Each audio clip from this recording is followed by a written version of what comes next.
The air in Croft's mercantile, thick with the scent of sawdust and desperation, hung still and heavy in the autumn of 1888. Outside, the winds of Providence scoured the dusty streets, but inside, a different kind of storm was brewing, its eye fixed on a lone woman of 24 years. Annalise stood before the counter, her worn dress a testament to a grief still fresh, her hands clasped to quell their trembling. Across the polished wood, Franklin Croft, a man whose prosperity was built on the town's needs, held up 2 loaves of bread, his face a mask of performative outrage. His voice, slick with false piety, sliced through the quiet reverence of the store. These were under her shawl, he declared to the gathered townsfolk, his words an indictment and a sentence all in one. A collective gasp, sharp and hungry, filled the space. Annalise's eyes, the color of a storm-tossed sea, widened in disbelief. She looked from Croft's accusatory glare to the faces of her neighbors, faces she had known her entire life, faces that now hardened into masks of suspicion and judgment.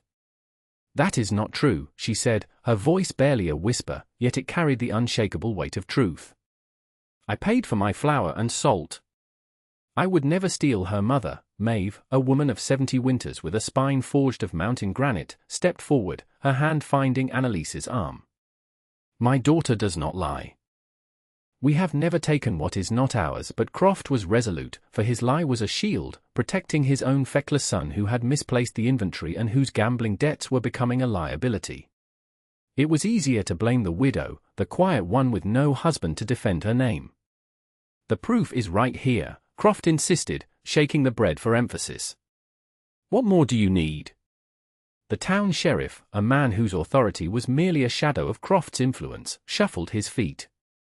He looked at Annalise, a flicker of doubt in his eyes, but it was quickly extinguished by the collective will of the hungry and the powerful. "Annalise," he began, his tone apologetic but his words firm as a jailhouse door, "Mr. Croft is a respected man. The evidence is compelling. The town is on edge. We can't have this." The sentence was passed not by a judge, but by a jury of fear and convenience. They were to be cast out. "Be gone by sunrise," the sheriff commanded, his voice devoid of compassion. "Or the cell will be your new home." Annalise looked at the loaves of bread, symbols of life and sustenance, now twisted into instruments of her ruin. She saw not just flour and yeast, but the crumbling foundation of her life, the utter betrayal of a community she had called home. Her innocence was a feather in a hurricane, weightless and unseen. How does a single voice of truth stand against a chorus of convenient lies, and what does one do when the world they know turns its back? If you want to witness the incredible power of the human spirit to not only endure but to build a new world from the ashes of injustice, subscribe to this channel and let us know in the comments where you're watching this story unfold. The exodus began in the pre-dawn chill, a silent procession of 2 against a world that had already forgotten them. Annalise and Maeve packed not what they wanted, but what they could carry. A sturdy hand axe, a small sack of potatoes for planting, a precious tin containing the seeds Maeve had saved for a decade, tiny, sleeping promises of squash, beans, and corn. They wrapped their few belongings in threadbare blankets, adding a cast-iron pot and 2 tin cups. Every item was a memory, a fragment of a life being left behind. As they walked through the deserted main street of Providence, doors remained shut, windows curtained. The silence was more damning than any shout, a cold, heavy blanket of condemnation. Annalise did not look back. To look back was to give power to the injustice, to allow the bitterness to take root. Instead, she fixed her gaze on the jagged peaks of the Dragoon Mountains, looming in the distance like a fortress of solitude. That was their destination. Not a place of hope, but the only place that would have them. The journey was a brutal testament to their new reality. The foothills were arid and unforgiving, littered with sharp rocks that tore at their worn boots. Annalise bore the heavier load, her young shoulders aching with the strain, but her greater pain was watching her mother. Maeve, though resilient, was 70 years old. Her breath came in ragged bursts, her steps growing shorter, but her eyes never lost their fierce determination. She would lean on her daughter, whisper words of encouragement learned from a lifetime of hardship, and then push onward. They followed a dried-out creek bed, a scar on the face of the land, that led them higher and higher into the wilderness. For days, they traveled, their world shrinking to the next step, the next sip of water, the next meager meal of dried meat.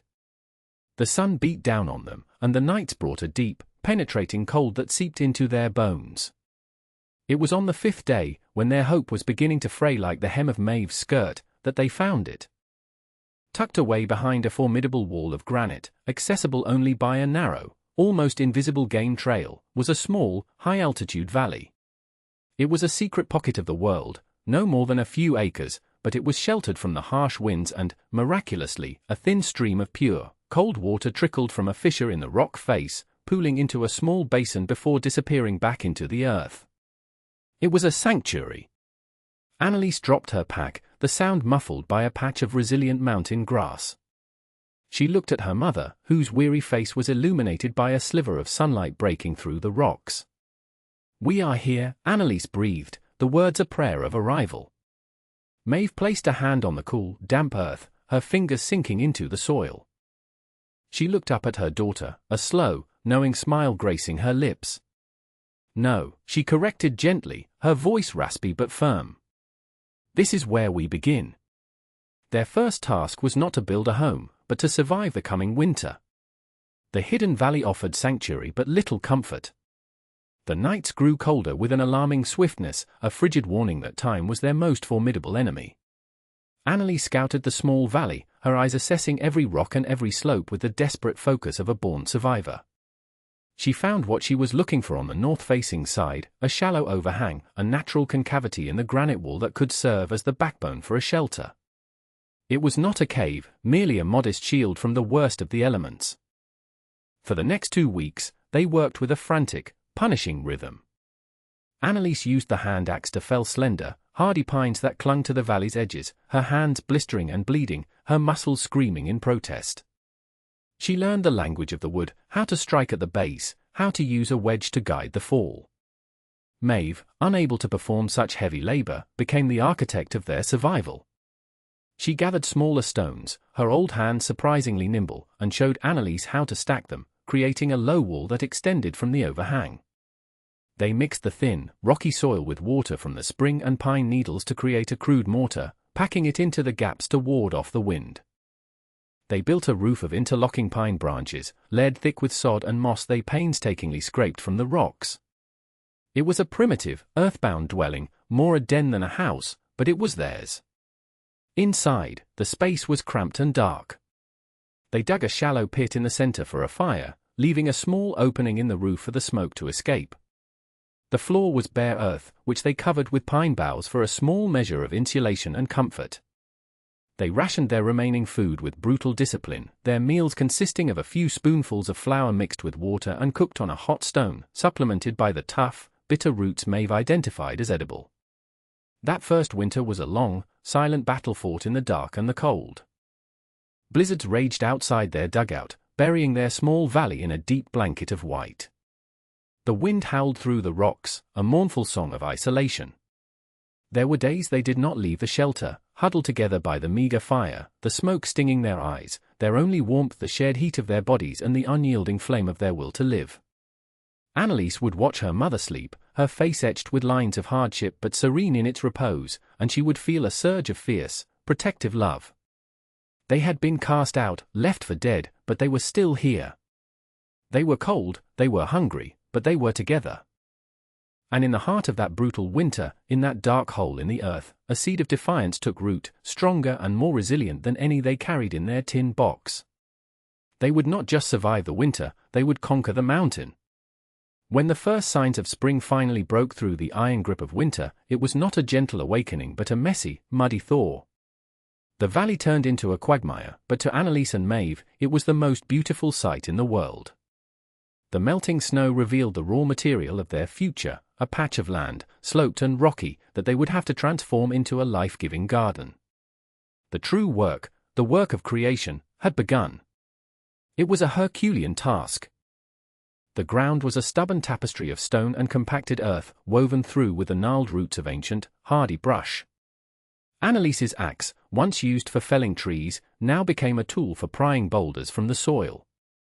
She would work for hours, her body slick with sweat despite the cool mountain air, leveraging a thick branch against a fulcrum of rock, her muscles straining until a stone would groan and finally relinquish its hold.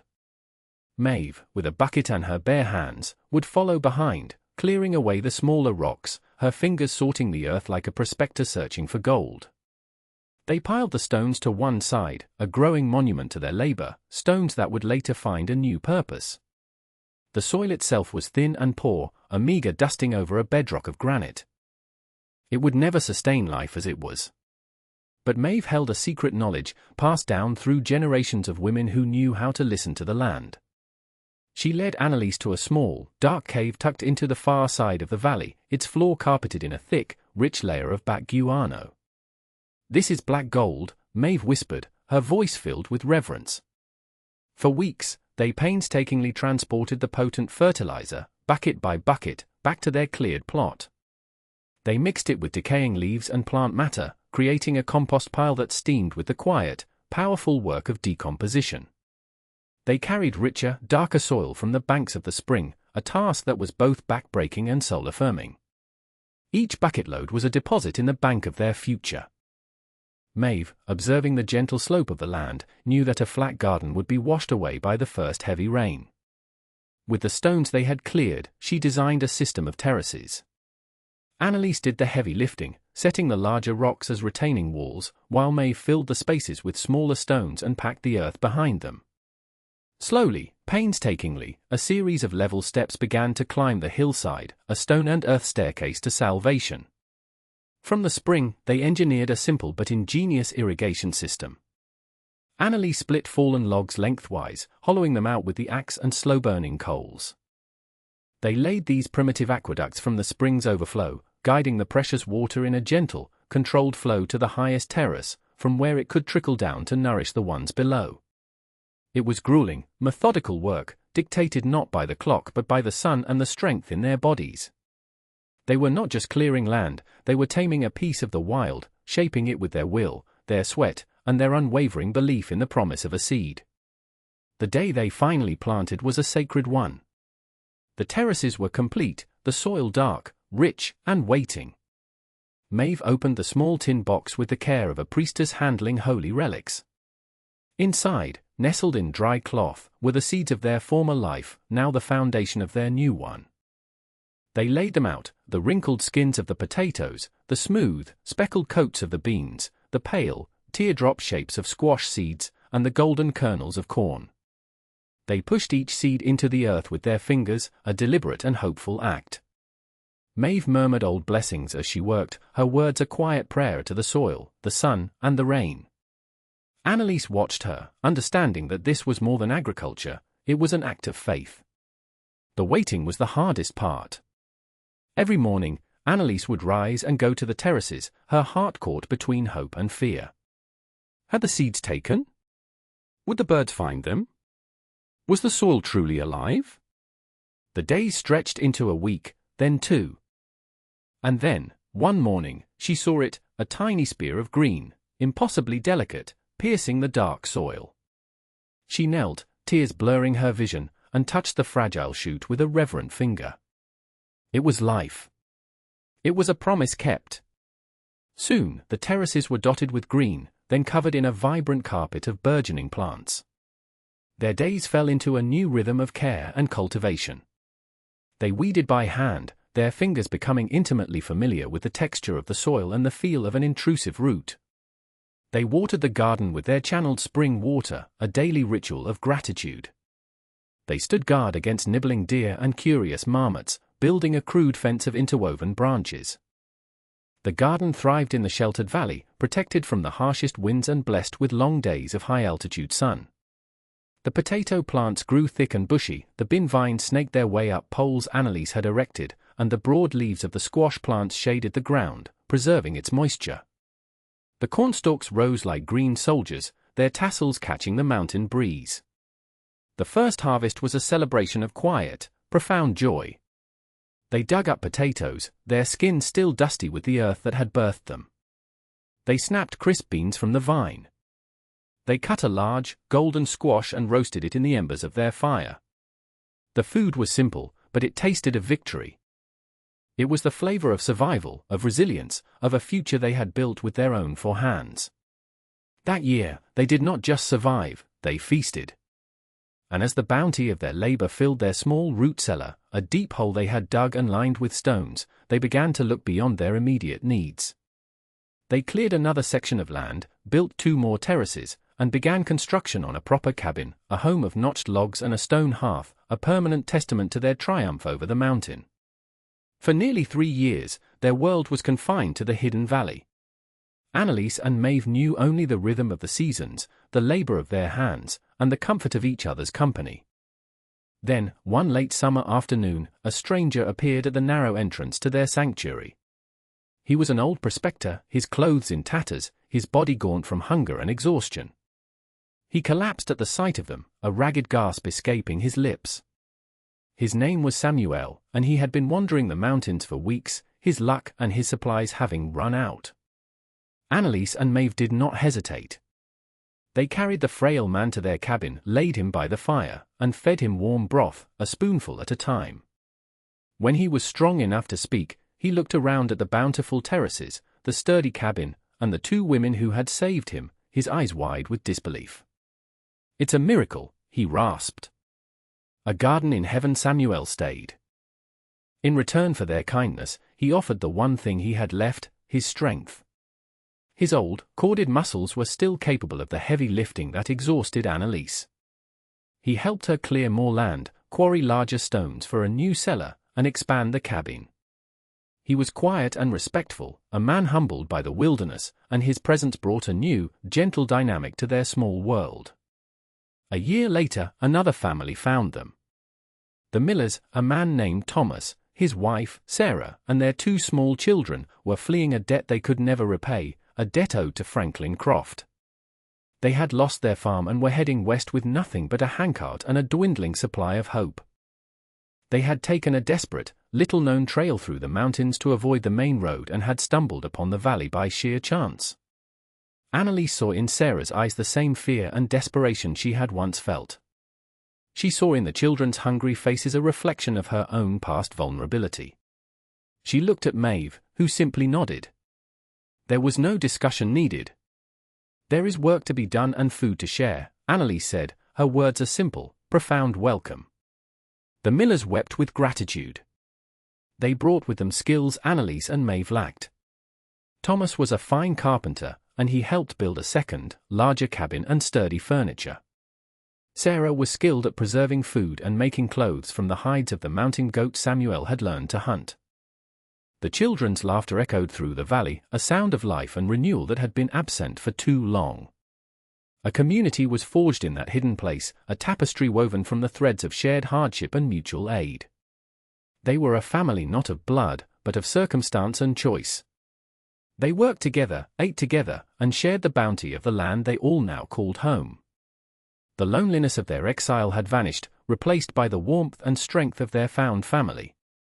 5 years had passed since the day Annalise and Maeve were driven from Providence. The hidden valley was no longer a mere refuge, it was a testament to creation. What had been a rocky, unforgiving slope was now a breathtaking series of more than a dozen stone-walled terraces, a vibrant green staircase ascending the mountainside. The farm was a masterpiece of sustainable agriculture, born of necessity and ingenuity. Corn grew tall and strong in the lower terraces, while beans, squash, and potatoes thrived in the rich, dark soil of the middle levels. Higher up, in specially prepared beds, grew hardy greens, onions, and carrots. Maeve had even managed to cultivate a small patch of medicinal herbs, their fragrances mingling with the clean mountain air. Their simple dugout had been replaced by a small, thriving settlement.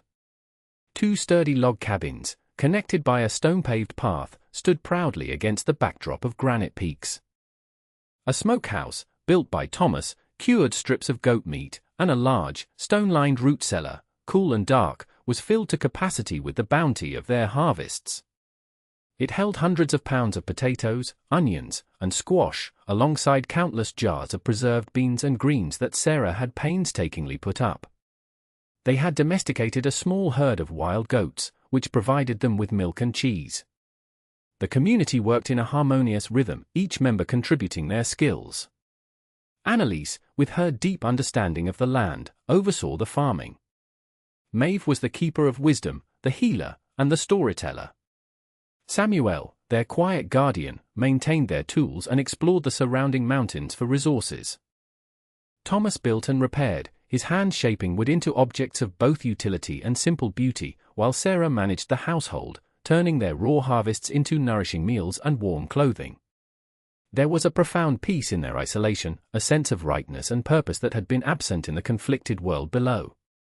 Occasionally, Samuel would make a long, discreet journey to a distant trading post, many miles from Providence, to trade a few goat hides for things they could not produce themselves, like salt, sugar, and steel for tools.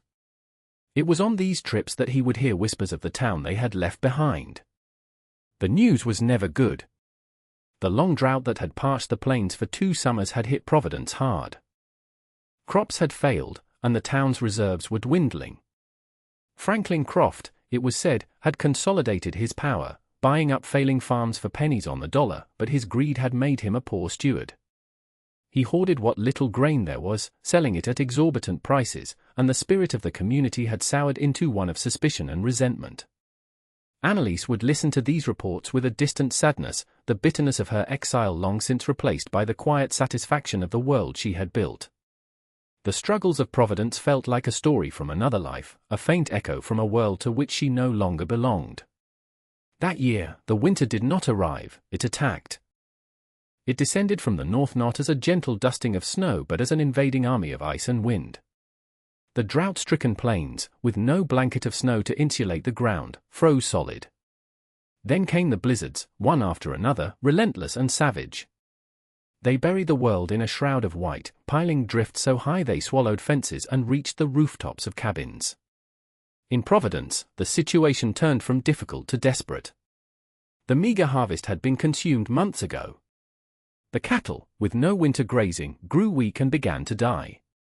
Croft's mercantile, once the heart of the town, was now a hollow shell, its shelves bare. His wealth, stored in a bank vault, was useless.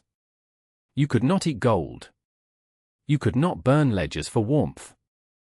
The people shivered in their homes, their fires dwindling as firewood became scarce. A deep, gnawing hunger settled over the town, followed by the hacking coughs of sickness. The community, already frayed by years of Croft's corrosive influence, began to break apart. Families hoarded what little they had, and the streets were filled with the hollow-eyed specter of starvation. In the hidden valley, however, life continued with a challenging but sustainable rhythm. The valley's unique geography offered some protection from the worst of the winds, and their preparations had been meticulous. Their cabins were well insulated, their firewood stacked high. Their root cellar was a fortress against famine, a treasure hoard of preserved life. They had even constructed a small, experimental greenhouse against the south-facing rock wall, using stretched and oiled animal hides to create a translucent roof, allowing them to grow hardy greens even in the depths of winter. But the severity of the winter was undeniable. The cold was a physical presence, a constant pressure on their small settlement. One morning, the sheriff of Providence, his face gaunt and chapped by the wind, led a small, desperate party of men out from the dying town. Their mission was one of pure desperation, to hunt for game, to find any source of food. They pushed into the mountains, fighting through waist-deep snow, their hope fading with each agonizing step. Lost and on the verge of collapse, one of the men spotted it, a thin, almost imperceptible wisp of smoke rising against the stark white of the mountainside. It was an impossible sight, but it was their only chance. They followed it, clawing their way up the treacherous, snow-covered path, until they stood at the narrow entrance to the valley. They stopped, speechless, at what they saw. Below them, nestled in a pocket of impossible vitality, were cabins with smoke curling cheerfully from their chimneys. They saw the faint green of the hide greenhouse and the dark, reassuring shapes of well-stocked woodsheds. It was an oasis of life in a world of white death. It was the home of the woman they had cast out.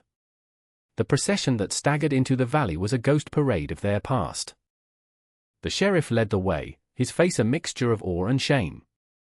Behind him were men Annalise recognized, their pride stripped away by cold and starvation.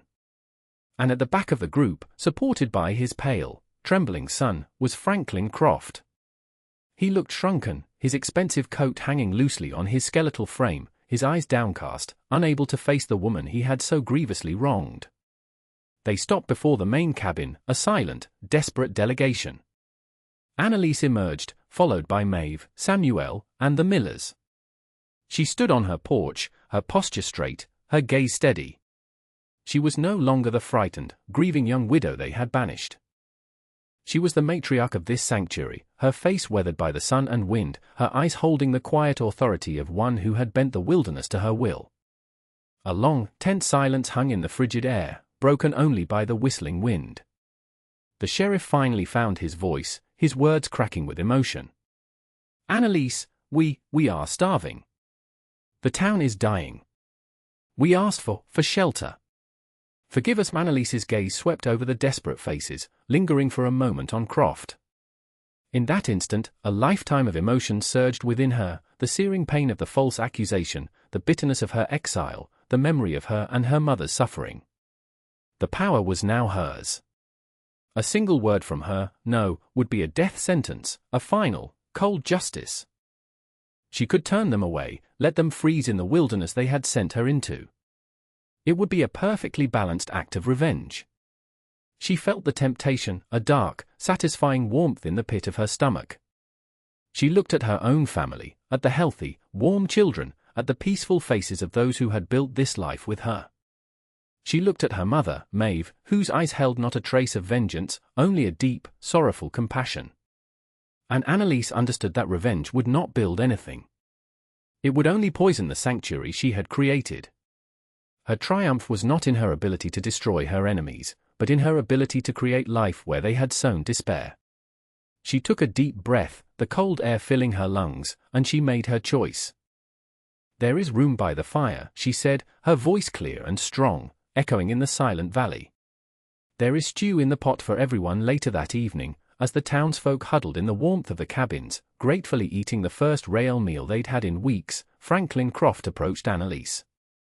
He stood before her, a broken man. The weight of his guilt, magnified by her astonishing act of grace, was too much to bear. It was a lie, he confessed, his voice choked with tears, loud enough for everyone to hear. "I stole nothing. It was my son, his debts. I was a coward. I blamed you to save myself. I am sorry. God help me, I am so sorry." The truth, 5 years buried, was finally unearthed, not by accusation or force, but by a simple act of forgiveness. The long winter was a period of profound transformation. The people of Providence, who had arrived as desperate refugees, became part of the valley's community. Humbled and grateful, they offered their labor. They chopped wood, helped tend the goats, repaired tools, and learned the rhythms of a life built on cooperation rather than competition. Annalise and her family shared everything they had, their generosity a constant, quiet lesson. The valley, once a secret sanctuary for a few, became a temporary haven for many. The 2 cabins were crowded, but no one complained. They shared stories by the fire, the children played together in the snow, and a new, fragile sense of community was born from the ashes of the old one. Franklin Croft was a changed man. Stripped of his wealth and status, his public confession had liberated him from the prison of his own deceit. He worked harder than anyone, taking on the most menial tasks, his penance a silent, daily act of contrition. When the great thaw finally came and the paths down the mountain were clear, the townsfolk prepared to leave. It was a somber departure. They were returning to a town that needed to be rebuilt, not just physically, but morally. They offered Annalise anything she wanted, her old home back, the mercantile, a public apology inscribed on a plaque in the town square. Annalise politely refused. "My home is here now," she said simply, gesturing to the greening terraces and the granite peaks that had once been her exile and were now her fortress. The people of Providence returned to their town with new eyes. They did not forget the lesson they had learned in the mountain valley. They worked together to replant their fields, sharing seeds and labor. The old power structures crumbled.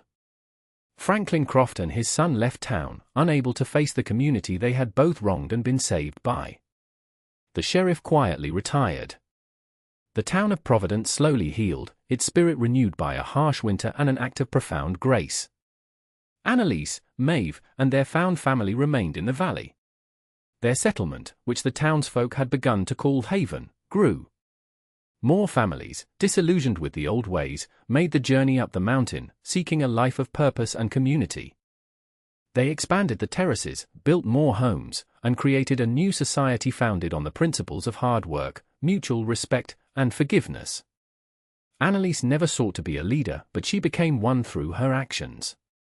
Her legacy was not written in laws or etched in stone, but in the thriving green fields of the mountain farm, in the laughter of children who would never know hunger, and in the quiet strength of a community that had learned the greatest power lies not in what you can take, but in what you can build and what you are willing to give away. So, here is the question for you. When faced with the choice between justice and grace, which path builds a better world? Is true strength found in the power to punish, or in the courage to forgive and create something new from the wreckage of the past? If this story of resilience and redemption resonated with you, hit that subscribe button for more tales that explore the deepest corners of the human heart.